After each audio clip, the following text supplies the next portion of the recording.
Morning.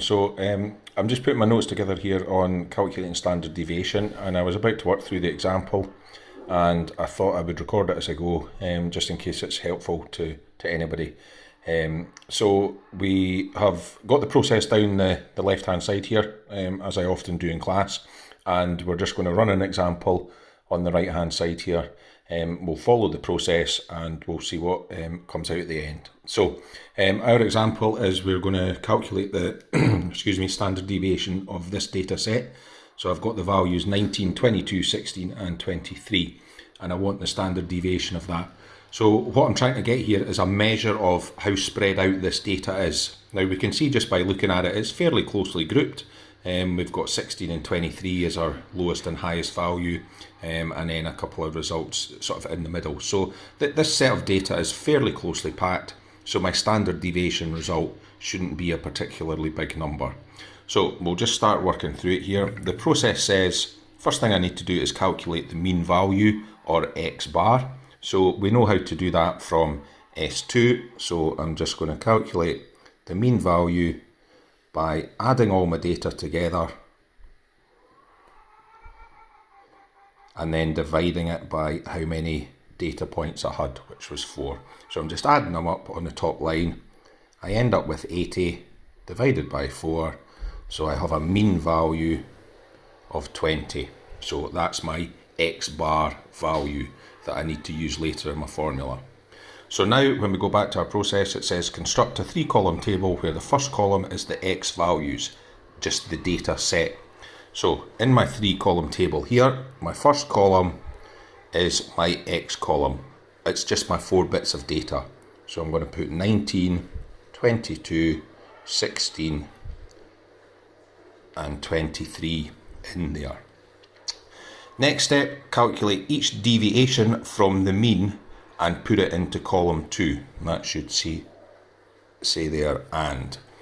So what I'm now about to calculate is how far are each of these results from my mean value of 20.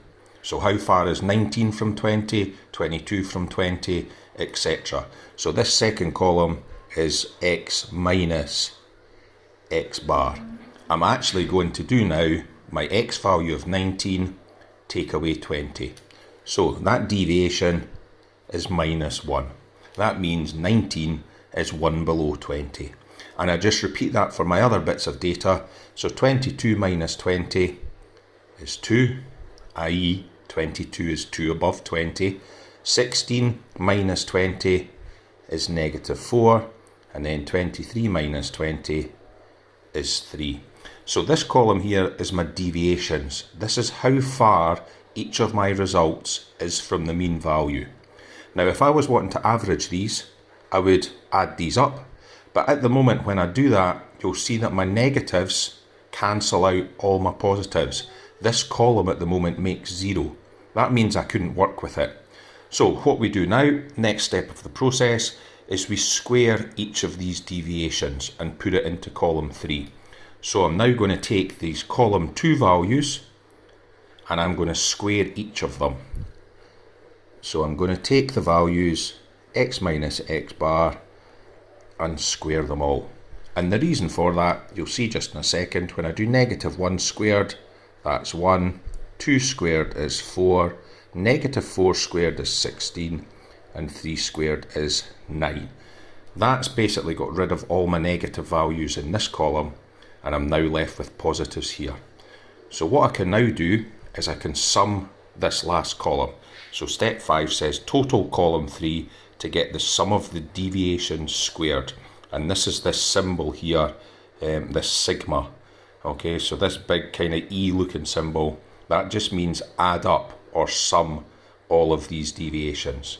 So I'm going to go back here, add up this column, and that's going to give me the sum of my deviations squared. So added up this column, 1 and 9 for 10, 16 and 4 for 20, add them together, I get 30.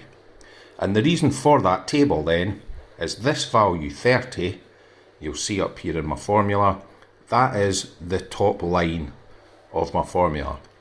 I'm going to be substituting that 30 into the top line. So now in our process we get into steps 6, 7 and 8 where we write out the formula, substitute in values and calculate the standard deviation. So my formula for standard deviation, taking it from above, is that it's the square root